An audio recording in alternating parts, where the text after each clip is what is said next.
اعوذ باللہ من الشیطان الرجیم بسم اللہ الرحمن الرحیم۔ آج کا ہمارا سبق سورہ لقمان آیت نمبر 16 سے ہے جی۔ تسلسل ہے سیدنا لقمان کی نصیحت کا جو وہ اپنے بیٹے کو کر رہے تھے، اور پہلی ہم سن کر آئے تھے، پہلی نصیحت انہوں نے کی تھی کہ بیٹا شرک مت کرنا، یہ سب سے بڑا ظلم ہے۔ اور پھر والدین کا تذکرہ فرمایا کہ والدین جو ہے نا، اللہ کے بعد اگر کوئی حق رکھتا ہے بہترین حسن سلوک کا، اور اللہ نے بھی قرآن میں والدین کے بعد وبالوالدین اپنے اتباع کے بعد توحید کے بعد جب بھی کوئی تذکرہ کیا وبالوالدین احسانہ کا تذکرہ کیا تھا، وہ بھی ہم نے سن لیا تھا۔ پھر اللہ نے یہاں یہ بھی کہا کہ اگر والدین کسی ایسی بات کی طرف اولاد کو مجبور کریں کہ جو شرک ہو، تو اس صورت میں والدین سے جو ہے وہ ان کی بات نہیں ماننی، اور لیکن اس کے باوجود اللہ نے کہا تھا کہ آپ نے ان سے دنیاوی طور پر دستور کے مطابق بڑا اچھا سلوک کرنا ہے، اور بہت طریقے سے بدتمیزی نہیں کرنی، تب بھی انسان پابند ہے اچھے طریقے سے ان سے سلوک کرنے کا۔ اچھا جی، آگے ہمارا سبق جو ہے وہ مزید جو انہوں نے اپنے بیٹے کو نصیحتیں کی اس کا ہے۔ یا بنیا، اے میرے بیٹے، انہا، بے شک یہ، ان تکو، کہ اگر مثقالا، ایک وزن ہو، حبتن، جو دانے کے برابر ہو، اور وہ دانہ بھی کیا، من خردلن، رائی کے دانہ۔ بیٹے اگر ایک رائی کے دانے کے برابر وزن ہو، رائی سمجھتے ہیں نا، جو اچار میں ایک چھوٹا سا دانہ پڑتا ہے جس کا کوئی وزن ہی نہیں ہوتا، ٹھیک ہے، اللہ نے کہا اتنا بھی کوئی وزن ہو، فتکن فی، اور وہ ہو وزن، فی صخرتن، ایک چٹان کے اندر، او فی السماوات، یا آسمانوں کے اندر، او فی الارض، یا زمین کے اندر، یأتی بہ اللہ، اللہ اس چھوٹے سے ننھے سے وزن کو لے آئے۔ یہاں پر اس چھوٹے سے وزن کا جو تعلق ہے وہ دونوں سے ہے، نیکی سے بھی اور برائی سے بھی، کہ ایک رائی کے دانے کے برابر بھی نیکی ہے نا، اللہ تبارک و تعالیٰ اس کو قیامت کے دن تمہارے سامنے لے آئے، اور اگر ایک رائی کے دانے کے برابر بھی گناہ کیا ہے تو وہ بھی اللہ تعالیٰ تمہارے سامنے لے آئے، ٹھیک ہے جی۔ اس کے بارے میں اس کی تفسیر میں ایک حدیث ہے کہ اللہ تبارک، مسند احمد کی روایت ہے غالباً، اللہ تعالیٰ فرماتے ہیں کہ اگر کوئی شخص پتھر کے اندر چھپا ہو، جس کا نہ کوئی دروازہ ہو نہ کوئی کھڑکی ہو، اس پتھر کے اندر بھی چھپ کر اگر کوئی وہ عمل کرتا ہے نا، تو اللہ تعالیٰ اس عمل کو دنیا تک کیا کرتا ہے، پہنچا دیتا ہے۔ چاہے اچھا کرے گا اچھا، چاہے برا کرے گا تو برا، اور اس عمل کو چاہے وہ چٹانوں کے اندر چھپ کر کیا جائے، پہاڑوں کے اندر کوئی نہیں دیکھ رہا، رب نے کہا وہ عمل بھی اللہ قیامت کے دن کیا کرے گا، لے آئے گا۔ تبھی اللہ نے پہلے چٹان کا تذکرہ کیا، پھر آسمانوں کا کیا، اور پھر زمین کا کیا، کہ یہاں جو جو عمل کوئی کرے گا وہ اس کے اللہ تعالیٰ لے آئے گا۔ کیوں؟ ان اللہ، بے شک اللہ، لطیفن، بڑا باریک بین ہے، کوئی چیز اس سے پوشیدہ نہیں ہے، خبیر، بڑا خبر رکھنے والا ہے، کوئی چیز اس کے علم کے احاطے سے باہر نہیں ہے جی۔ اگلی جو اپنے بیٹے کو نصیحتیں فرمائیں، یا بنیا، اے میرے بیٹے، اقیم الصلاۃ، تو نے نماز قائم کرنی ہے جی، ٹھیک ہے، وَأْمُرْ بِالْمَعْرُوفِ، اور نیکی کا حکم دینا ہے، رہنمائیاں لوگوں کی نیکی کی طرف کرنی ہے، وَانْهَ عَنِ الْمُنْكَرِ، اور لوگوں کو اور خود بھی کیا کرنا ہے، برائیوں سے روکنا ہے، ٹھیک ہے جی، وَاصْبِرْ عَلَىٰ، تو نے صبر کرنا ہے، عَلَىٰ مَا أَصَابَكَ، جو تجھے پہنچے۔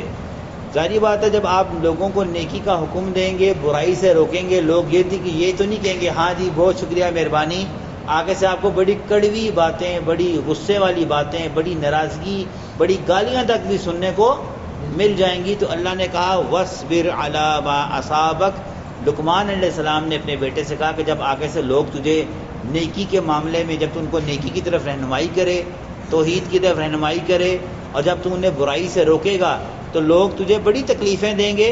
وَاصْبِرْ عَلَىٰ مَا أَصَابَكَ، تو نے ان تکلیفوں پر صبر کرنا ہے جو لوگ اس کے مقابلے میں تو تیرے ساتھ برتاؤ کریں. جی اِنَّ ذَلِكَ، بے شک یہ تینوں باتیں. کون سی تینوں باتیں؟ نماز کا قائم کرنا، نیکی کا حکم دینا، برائی سے روکنا، اور چوتھی بات صبر کرنا. من عزم الامور، یہ بہت بڑے کاموں میں سے ایک کام ہے. اس کا مطلب ہے یہ تین کام اللہ تبارک و تعالیٰ کے ہاں جو بڑے ترین اعمال ہیں نا ان میں شامل ہیں. سب سے بڑا کام کیا جی؟ نماز کا قائم کرنا. ٹھیک ہے جی. دوسرا نیکی کی دعوت دینا، تبلیغ کرنا. ٹھیک ہے. برائی سے روکنا. ٹھیک ہے. اور تکلیف آئے تو صبر کرنا. ہم پر چھوٹی سی تکلیف آتی ہے نا تو ہم کیا کرتے ہیں جناب؟ شور شرابہ اور فوراً بے صبرے ہو کر زبان سے کبھی کبھار ایسی بات بھی کر دیتے ہیں جو کفر کے درجے پر آتی ہے، ناشکری کے جملے منہ سے نکل آتے ہیں. ٹھیک ہے. تو اللہ نے یہ لقمان علیہ السلام نے کہا یہ نہیں کرنے، یہ اللہ کے ہاں بہت بڑے کاموں میں سے کام ہے. پھر ایک اور بات، اگلی نصیحت، وَلَا تُسَعِّرْ، تو نے نہیں موڑنا، خدک، اپنے گالوں کو، یہ گال منہ. ٹھیک ہے. لِلنَّاسِ، لوگوں سے، تو نے لوگوں سے اپنے گال موڑنے نہیں ہیں. میری طرف دیکھیں اس طرح، جس طرح ہم لوگ کرتے ہیں نا، کہ بندہ بات کرنا چاہے تو کیا کہتے ہیں؟ چٹک دیتے ہیں. پرے کر ذرا. ٹھیک ہے. عربی میں جو تسعر ہے نا، یہ اونٹ کو ایک بیماری لگ جاتی ہے. اونٹ کو نا ایک بیماری لگتی ہے جس کی بنا پر اس کی گردن جو ہے نا، گردن اس کا سریا ڈینگا ہو جاتا ہے.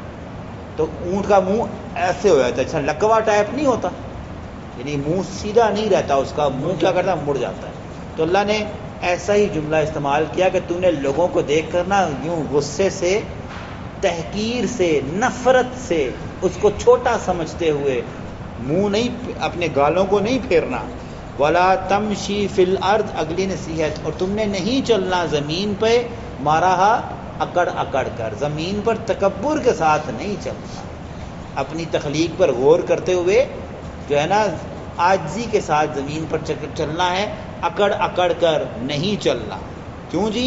ان اللہ، بے شک اللہ، لا یحب، ہرگز محبت نہیں کرتا، کل، اس تمام، مختال، جو شیخیاں مارتا ہے، فخورا، اور جو فخر اور تکبر کرتا ہے. اللہ شیخی مارنے والے کو بھی پسند نہیں کرتا، وڈیاں مارنا جسے کہتے ہیں نا، بڑی بیٹھ کے وڈیاں مارنی ہے جی، ٹانگیں پھیلا کر، اور اسی فلاں جگہ گئے سا جی، یہ کیتا جی، اسی اتنے ہزار پہ دے، اور جی مجرے تے گئے ہیں تو اسی اتنے ہزار پہ لٹا کے رکھ دیں، ساڑھے کو بڑا پیسہ ہے جی، یہ تو وہ، یہ شیخیاں ہیں. ٹھیک ہے. تو یہ شیخیاں مارنے والا اور فخر کرنے والا. فخر کرنے والا جی اپنے آپ کو اونچا سمجھنا اور لوگوں کو حق تحقیر اور حق رکھنا. اللہ نے کہا یہ دونوں اس کو پسند نہیں ہیں. اچھا چلنا کیسے ہے؟ اگر اکڑ کے چلنا نہیں ہے تو آگے فرمایا وقصد فی مشیک، میانہ روی رکھنی ہے اپنی چال میں. نہ بہت ٹھلا چلنا ہے کہ لوگ کہیں یار بیمار ہے، چرسی ہے، جیسا جو ہم کیسے پہچانتے ہیں چرسیوں کو؟ اور چول رہے ہوتے ہیں. ٹھیک ہے. بیمار کو کیسے پہچانا جاتا ہے؟ ڈھیلا چل رہا ہوتا ہے. کہا نہیں، تمہیں اللہ نے اگر صحت سے نوازا نا تو اتنا ٹلا نہیں. یہ عاجزی کا طریقہ کار نہیں ہے کہ آپ عاجزی میں چلے ہو جائیں. بالکل یہ کوئی عاجزی نہیں ہے. اللہ نے کہا میانہ روی کے ساتھ چلنا ہے. وغدد من صوتک، اور اپنی آواز کو دھیما رکھنا ہے. ہماری آوازیں کیا نکلتی ہیں جی؟ بڑی اونچی آوازیں نکلتی ہیں. تھوڑا سا بات محفل میں بیٹھ کر کرنی بھی ہو تو ہم بہت اونچا بولتے ہیں، اوے کہ فلاں اوپر کا رسول، اور ہماری آواز اتنی اونچی ہوتی ہے کہ اللہ نے ایسی آواز سے بولنے والے کو تشبیہ دی ہے. ابھی آپ آگے سنیے گا. اپنی آواز کو کیا کرنا ہے جی؟ وہ دھیما رکھنا ہے. کیوں؟ ان انکرا، بے شک سب سے ناپسندیدہ، الاصواتی، آوازوں میں سے، تمام آوازوں میں سے سب سے ناپسندیدہ آواز لصوت الحمیر، کھوتے کی آواز ہے جی. یعنی اللہ کے ہاں ایسے شخص جو ہیں وہ گدھے شمار ہوتے ہیں. اور بخاری شریف میں ہے غالباً کہ جب مرغا اذان دے نا تو وہ اللہ کی رحمت کو دیکھ کر بولتا ہے تو تم فوراً اللہم انی اسألک من فضلک دعا مانگا کرو، کیونکہ اس کو اللہ کی رحمت کی نظر آتی ہے، وہ اذان دیتا ہے۔ اور گدھا اور کتا، گدھا جب بھی بھاں بھاں بھاں ڈھینچو ڈھینچو کرے اور کتے جب بھی بھونکے تو تم فوراً اعوذ باللہ من الشیطان الرجیم پڑھنا، کیونکہ کھوتا جب شیطان کو دیکھتا ہے تو پھر بھاں بھاں کرتا ہے۔ تو اس کا مطلب ہے جو آواز میں لڑتے وقت اونچی آواز کرتے ہیں نا، تو اس کا مطلب ہے وہ شیطان ہی کی طرح کیا کر رہے ہوتے ہیں، وہ شیطان ہی کی طرح بول رہے ہوتے ہیں۔ تو اللہ نے کہا کہ ایسی آواز والے اللہ تعالیٰ کے ہاں گدھے کی آواز سب سے ناپسندیدہ آواز ہے۔ دوسرا، ایسے جو اونچے بولتے ہیں اور اپنی زبان کا بے دریغ اور بہت اونچا استعمال کرتے ہیں، وہ اللہ تعالیٰ کے ہاں آواز کے اعتبار سے کھوتے ہیں جی، کھوتے کی آواز کے مطابق سے اللہ نے ان کو مشابہت دی ہے جی، ٹھیک ہے۔ اچھا جی، یہاں پر ہمارا جو ہے وہ رکوع ختم ہوا اور یہیں پر ہم اپنا سبق ختم کرتے ہیں جی، کل انشاءاللہ تعالیٰ نیا ہے۔